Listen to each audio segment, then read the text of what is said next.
الحمد لله رب العالمين والعاقبة للمتقين والصلاة والسلام على سيد الأنبياء والمرسلين وعلى من تبعهم بإحسان إلى يوم الدين. أما بعد، أعوذ بالله من الشيطان الرجيم. بسم الله الرحمن الرحيم.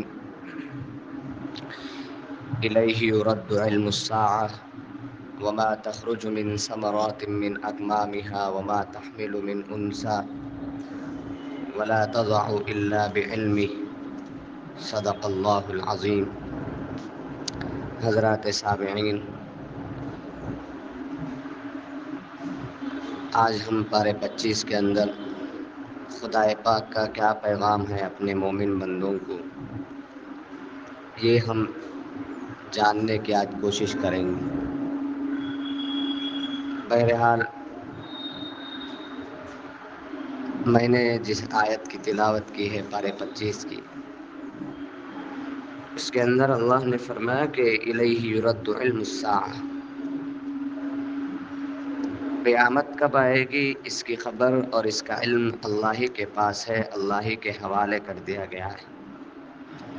یعنی ہے کہ قیامت کب آئے گی یہ پچھلے پاروں میں بھی اس کا تفصیل کے ساتھ ذکر کیا گیا ہے کہ اس کا علم صرف اور صرف اللہ ہی کو ہے.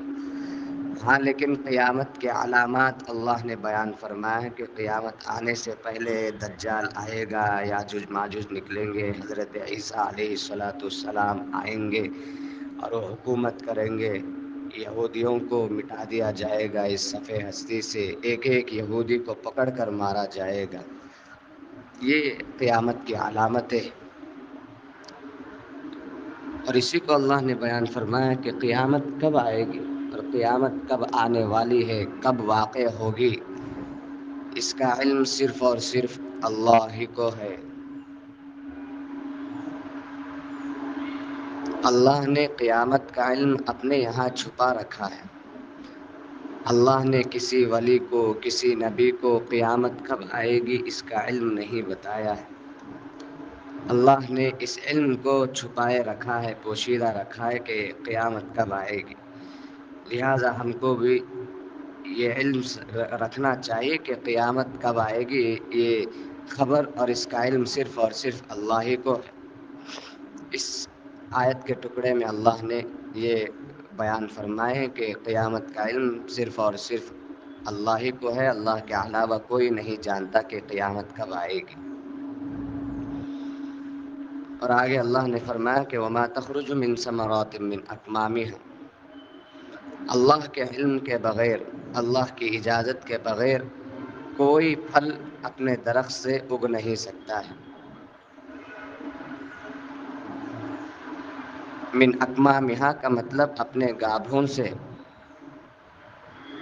گابھون سے یعنی پہلے بیج جب زمین پر ڈالی جاتی ہے تو زمین کے اندر سے بیج اللہ کی اجازت سے وہ درخت کی شکل میں نکلتی ہے.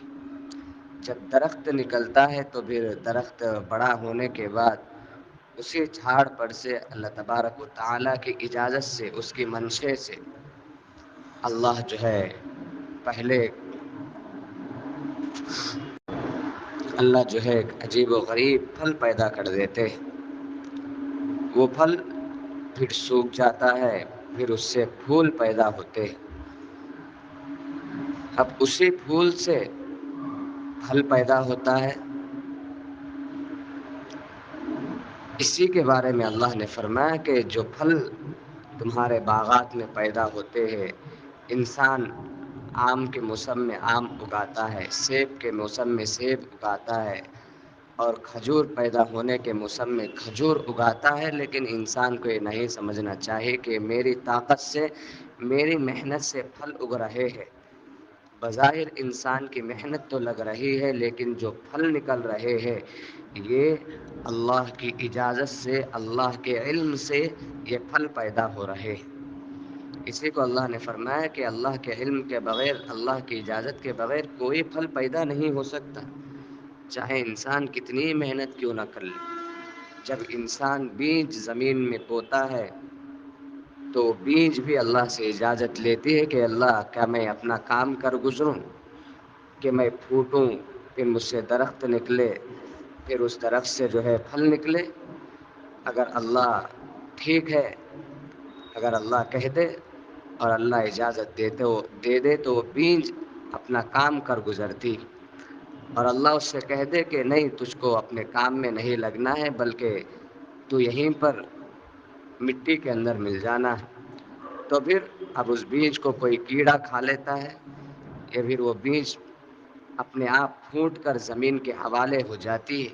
یہ اللہ کی قدرت ہے۔ اللہ نے اپنی قدرت کا یہاں اظہار فرمایا کہ جو پھل، جو ترکاری، جو کچھ بھی تم کو نظر آتے ہیں، سارے کے سارے پھل، حتیٰ کہ جو بیکار پھل ہم کو دکھنے میں لگتے ہیں، وہ بھی اللہ ہی کے اجازت سے پیدا ہوتے ہیں۔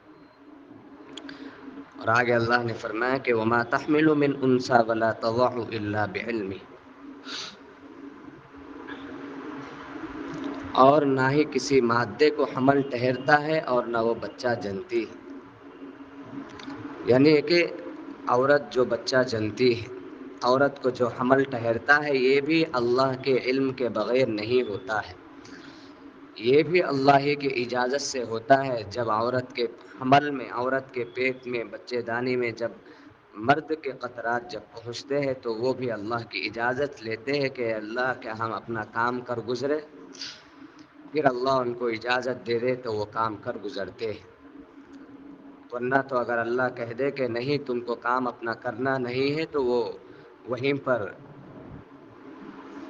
گل کر خراب ہو جاتے ہیں اور پاخانہ پیشاب کے راستے سے باہر نکل جاتے ہیں۔ یہ اللہ کی عجیب قدرت ہے کہ عورت کے پیٹ میں جو حمل ٹھہرتا ہے، یہ بھی اللہ کی اجازت سے ٹھہرتا ہے۔ اللہ نے یہاں اپنی قدرت کا اظہار فرمایا، اور عورت کے پیٹ میں بچہ ہے یا پھر بچی ہے، اس کو بھی اللہ ہی کی ذات ہے، جو صرف اور صرف اللہ ہی کی ذات جانتی ہے۔ دنیا کا بڑا سا بڑا ڈاکٹر بھی نہیں کہہ سکتا ہے یقینی طور پر کہ اس کے پیٹ میں بچہ ہے کہ یا پھر بچی۔ بہرحال اللہ نے اس کے اندر اپنی قدرت کا اظہار فرمایا ہے، اور قیامت کا علم صرف اللہ ہی کو ہے، یہ بھی اللہ نے یہاں پر اظہار فرمایا۔ گویا کہ ہم کو معلوم ہوا کہ قیامت کا علم صرف اور صرف اللہ ہی کو ہے، اور عورت جو بچہ جنتی ہے اور اس کو جو حمل ٹھہرتا ہے اور جو پھل وغیرہ پیدا ہوتے ہیں، یہ سب بھی اللہ کی اجازت ہی سے پیدا ہوتے ہیں، اللہ ہی کے منشے سے سب وجود میں آتے ہیں۔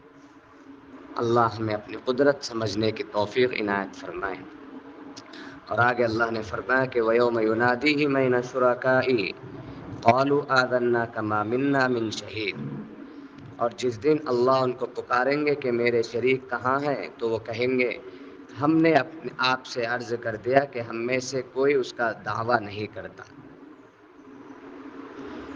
یعنی کہ جو لوگ دنیا کے اندر اللہ کے علاوہ دوسروں کو اللہ کا شریک ٹھہراتے ہیں، اپنا معبود جس کو بنا لیتے ہیں، کل ان بندوں کو اللہ بلائیں گے اور کہیں گے کہ کہاں ہے بھائی تمہارے معبود، بلاؤ لاؤ ان کو۔ تو وہ لوگ یہ کہیں گے کہ اللہ ہم نے کسی کو اپنا معبود آپ کا شریک نہیں ٹھہرایا ہے، ہم تو آپ کو ایک اللہ ماننے والے ہیں۔ تو اللہ تبارک و تعالی خود دنیا والے جن معبودوں کو اپنا معبود بنائے رکھے، جن دیوا اور دیوتاؤں کو، جن بتوں کو اپنا معبود بنائے رکھے، اللہ خود ان کو اپنے سامنے بلائیں گے۔ پھر وہ لوگ، وہی دیوا دیوتا اپنے آپ کہیں گے کہ اللہ ہم نے تو ان سے کہا نہیں تھا کہ تم ہم کو اپنا معبود بناؤ، تم ہم کو اللہ کا شریک ٹھہراؤ، تم ہم سے اپنی ضروریات کو پوچھو، ہم پوری کریں گے، ہم نے یہ نہیں کہا تھا اللہ۔ ہم نے دنیا کی زندگی میں، ہماری حیات میں ہم نے یہی کہا کہ ایک اللہ سے مانگو، ایک اللہ کی عبادت کرو، ہم نے اسی کی دعوت دی، لیکن انہوں نے ہم کو ہی اپنا معبود بنا لیا، آپ کا شریک ٹھہرایا۔ پھر بھی وہ لوگ ان کو بلا کر اللہ پوچھنے پر، گواہی دینے پر بھی وہ لوگ پھر جھٹلائیں گے کہ اللہ ہم نے ان کو اپنا آپ معبود نہیں بنا، یہ لوگ جھوٹ کہہ رہے ہیں۔ اللہ کے سامنے بھی وہ لوگ جھوٹ کہیں گے، جن کو انہوں نے معبود بنایا، وہ گواہی دینے کے باوجود بھی وہ جھٹلاتے رہیں گے۔ پھر اللہ تبارک و تعالیٰ آخر میں ان کے ہونٹوں کو اللہ بند کر دیں گے، قفل لگا دیں گے، پھر ان کے ہاتھ، ان کے پیر، ان کا دل، ان کے اعضاء، ان کے آنکھ، ان کے کان، یہ ساری چیزیں ان کے خلاف گواہی دیں گے کہ اللہ، اس نے آپ کے علاوہ دوسروں کو معبود ٹھہرایا ہے۔ وہ لوگ گواہی دیں گے اللہ کے سامنے۔ پھر اللہ تبارک و تعالی اس آدمی کو جہنم رسید فرما دیں گے۔ اس لیے انسان کو چاہیے کہ وہ یہ نہ سمجھے کہ میں اللہ کے سامنے جھوٹ کہہ کر کچھ نہ کچھ ہیلے بہانے بنا کر اپنے آپ کو بچا لوں گا، لیکن یاد رکھیے جو اعضاء ہمارے ہیں، یہی اعضاء، ہاتھ، پیر، آنکھ، ناک، یہ چیزیں کل ہمارے خلاف ہماری گواہی دیں گے۔ اس لیے انسان کو اللہ کے علاوہ دوسروں کو اپنا معبود بنانے سے اپنے آپ کو بچائے رکھنا چاہیے۔ وہ تو اللہ کا شکر ہے کہ اللہ نے ہم پر احسان فرمایا کہ اس نے ہم کو مسلمان بنایا، ایمان والے گھرانے میں پیدا فرمایا ہے۔ ورنہ تو جو لوگ غیر لوگ جو بتوں کو، دیوتاؤں کو اپنا بڑا سمجھتے ہیں، وہ لوگ بھی ان کے خلاف کل گواہی دیں گے کہ اللہ، ہم نے ان کو کہا نہیں تھا، آپ ان کو جو سزا دینا چاہتے ہیں وہ سزا دیجیے۔ لہذا انسان کو اللہ کا شکر ادا کرنا چاہیے کہ اللہ نے ہم کو مسلمان بنایا ہے۔ اور آگے اللہ نے فرمایا کہ فاطر السماوات والارض جعل لكم من انفسكم ازواجا ومن الانعام ازواجا۔ اللہ نے اس میں فرمایا کہ آسمان اور زمین کو پیدا کرنے والا رب وہ اللہ ہی ہے، اور جس نے آسمان اور زمین کو پیدا کیا رب، اسی نے تمہارے درمیان تم میں سے جوڑوں کو پیدا کیا، اور حتیٰ کہ چوپایوں میں سے جانوروں میں بھی اللہ نے جوڑے پیدا کر دیے۔ یعنی کہ انسان کا جوڑا مرد یا عورت کی شکل میں انسان ہی میں سے پیدا فرمایا۔ دنیا میں مرد کا جوڑا عورت ہوتی ہے اور عورت کا جوڑا مرد ہوتا ہے۔ ٹھیک اللہ نے صرف انسانوں میں جوڑے نہیں بنائے ہیں، بلکہ اللہ نے وَمِنَ الْأَنْعَامِ أَزْوَاجًا، جانوروں میں بھی، چوپائے میں بھی، ہر چیز میں اللہ نے جو ہے نر اور مادہ کو پیدا فرمایا ہے، جوڑوں کو پیدا فرمایا ہے۔ اس کو اللہ نے یہاں پر ذکر فرمایا ہے۔ اور اللہ نے آگے فرمایا کہ وَمَا أَصَابَكُم مِّن مُّصِيبَةٍ فَبِمَا كَسَبَتْ أَيْدِيكُمْ وَيَعْفُو عَن كَثِيرٍ۔ اور تم کو جو بھی مصیبت پہنچتی ہے نا، وہ تمہارے ہی ہاتھوں کے کیے ہوئے کاموں کا نتیجہ ہے۔ پھر بھی اللہ جو ہے بہت سے غلطیوں کو درگزر فرما دیتے، یعنی کہ اس کے اندر اللہ نے فرمایا کہ دنیا کے اندر جو مصیبت، جو پریشانی جو تم کو آتی ہے، وہ تمہارے گناہوں کی نحوست ہوتی ہے، تمہارے گناہوں کی وجہ سے ہی ہوتا ہے تو وہ پریشانی کا آنا، مصیبت کا آنا۔ انسان جب گناہ کرتا ہے تو اللہ تبارک و تعالیٰ اس کو مصیبتوں میں، پریشانیوں میں مبتلا کر دیتے۔ اور آج کل لوگ قرضوں میں، اولاد نہ ہونے میں اور برکت نہ ہونے میں، مال کماتا ہے لیکن برکت نہیں ہو رہی ہے، ان مصیبتوں میں انسان گھیرا ہوا ہے۔ کیوں؟ اس لیے کہ جو انسان گناہوں سے اپنے آپ کو بچاتا نہیں، جو انسان گناہ کرتا ہے، اس پر اللہ تبارک و تعالیٰ اس کے گناہوں کی نحوست سے اللہ اس کو مصیبتوں کے اندر، پریشانیوں کے اندر مبتلا فرما دیتے۔ انسان جو ہے ہزاروں گناہ کر لیا، لیکن اللہ کی شان یہ ہے کہ وہ ہزاروں گناہوں کا بدلہ اس کو مکمل نہیں دیتے۔ کچھ گناہوں کا مزہ اس کو چکھاتے ہیں اور کچھ گناہوں کو اپنے فضل و کرم سے معاف فرما دیتے۔ اسی کو اللہ نے فرمایا کہ وَيَعْفُو عَن كَثِيرٍ، بہت سے گناہوں کو تو میں معاف کر دیتا ہوں۔ اگر میں سارے گناہوں کا بدلہ لوں تو پھر ایک گھونٹ کا پانی بھی تم کو ملے گا ہی نہیں، ایک لقمہ کھانا بھی تم کو ملے گا نہیں، تم ایک لقمہ کھانے اور پینے کے بھی حقدار نہیں رہو گے۔ یہ تو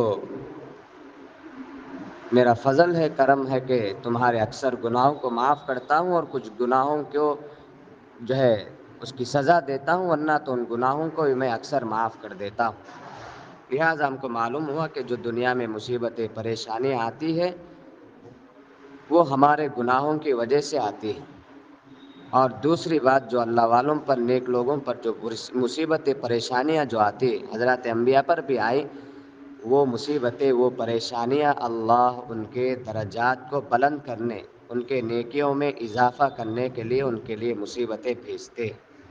یہ سمجھنے کی بات ہے۔ گنہگار پر جو مصیبتیں آتے ہیں وہ اس کے گناہوں کے نحوست سے، اور جو اللہ والوں پر جو پریشانیاں آتی ہے وہ ان کے نیکیوں کو، ان کے درجات کو، ان کے مقام و مرتبے کو بلند کرنے کے لیے آتی ہے۔ اور آگے اللہ تبارک و تعالیٰ نے ارشاد فرمایا ہے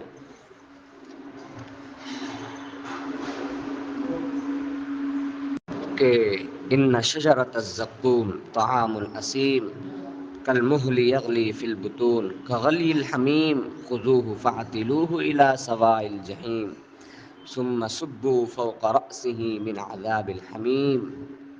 اللہ نے پارے 25 کے اندر سورہ دخان میں فرمایا کہ جو انسان دنیا میں گناہ کرے گا اللہ اس کو، اور جو اللہ پر ایمان نہیں لائے ان کو اللہ تبارک و تعالی جہنم میں ڈال دیں گے۔ اور ویسے اللہ نے یہاں کفار کا ذکر نہیں فرمایا، طعام الاسیم فرمایا۔ گنہگار کا کھانا کیا ہوگا جہنم میں؟ معلوم ہوا کہ ہر گنہگار کو اللہ جہنم میں ڈالیں گے۔ اللہ ہمیں گناہوں سے محفوظ رکھے۔ اب جب اللہ گنہگاروں کو جہنم میں ڈالیں گے تو پھر ہر آدمی کو بھوک لگے گی۔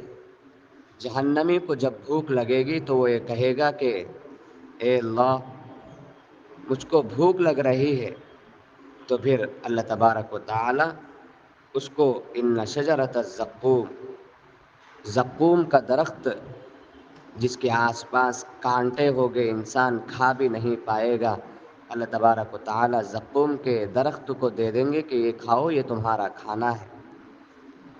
انسان اس کو کھا بھی نہیں سکے گا، لیکن بھوک کے مارے وہ انسان چبائے گا اور اپنے گلے سے نیچے اتارے گا۔ جب وہ پیٹ میں جائے گا تو اللہ نے فرمایا کہ کالمہل یغلی فی البطون، جیسے لوہا پگھلتا ہے اسی طرح وہ کھانا اس کے پیٹ میں جانے کے بعد ایسے ہی جو ہے پانی جیسا کھولتا ہے۔ پانی جب گرم ہو جاتا ہے کھولنے لگتا ہے، اسی طرح وہ زقوم کے درخت اس کے پیٹ میں جائیں گے تو پانی کی طرح وہ کھولتے رہیں گے۔ کغلی الحمیم، ایسا خطرناک کھانا رہے گا جہنم کے اندر گنہگار کے لیے۔ پھر فرمایا کہ جب اس کو زقوم کے درخت کا کھانا جب کھلا دیا جائے گا، خذوہ فاعتلوہ الی سواء الجحیم، اس کو گھسیڑتے ہوئے ذلت کے ساتھ اس کو جہنم میں درمیان میں لایا جائے اور اس کو عذاب میں مبتلا کیا جائے۔ اور فرمایا ثم صبوا فوق رأسہ من عذاب الحمیم، زقوم کا درخت کھلایا جائے گا، جب پانی پوچھے گا تو پیپ پلایا جائے گا، پھر اس کو جہنم کے بیچوں بیچ گھسیٹتے ہوئے ذلت کے ساتھ لایا جائے گا۔ پھر فرمایا، اللہ فرماتے کہ فرشتوں اس کے سر کے اوپر سے تکلیف دینے والا پانی کھولتا ہوا گرم پانی اس کے سر کے اوپر سے ڈال دو۔ یہ گنہگار کے لیے عذاب ہے جہنم کے اندر۔ اس لیے انسان کو چاہیے کہ اپنے آپ کو گناہوں سے بچائے رکھنا چاہیے، گناہوں سے محفوظ زندگی گزارنا چاہیے۔ آج کل ہم آنکھوں کا استعمال غلط کرتے ہیں، فون کا استعمال غلط کرتے ہیں، حرام میں مبتلا ہے، علماء کی چغلیہ اور غیبتہ اور علماء پر تہمتیں باندھنا، علماء کی عزت نہ کرنا، بڑوں کا مقام، بڑوں کا ادب و احترام نہ کرنا۔ اہل اللہ اور اہل علم جب حق بات بتا دے تو ان کے خلاف چہمے گوئیاں کرنا، ان کے خلاف پروپگنڈا کرنا، ان کے خلاف باتیں کرنا، یہ ساری چیزیں گناہ کی چیزیں ہیں۔ اور حرام کاموں کا پڑھنا، حرام اور حرام باتوں کا کرنا، یہ ساری چیزیں گناہ ہی تو ہے. اپنے آپ کو ان گناہوں سے بچائے رکھنا چاہیے، تب جا کر اللہ جہنم سے اور جہنم کی ان خطرناک غذاؤں سے اللہ ہماری حفاظت فرمائیں گے.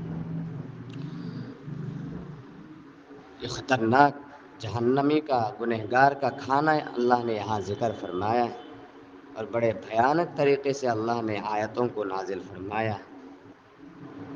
اس لیے انسان کو گناہوں سے بچنا چاہیے، اپنے آپ کو اللہ سے ڈرتے ہوئے رکھنا چاہیے.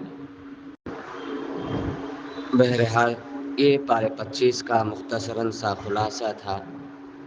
اللہ ہم سب کو عمل کی توفیق دے، اخلاص عطا فرمائے، گنہگار زندگی سے ہماری حفاظت فرمائے، ہر چھوٹے موٹے گناہ سے اللہ ہماری حفاظت فرمائے. اپنے فضل و کرم سے اللہ نیک زندگی عطا فرمائے، اور آخرت میں بھی محض اپنے فضل کرم کی بنیاد پر اللہ ہمیں جنت میں داخل فرمائے. وآخر دعوانا ان الحمد للہ رب العالمین.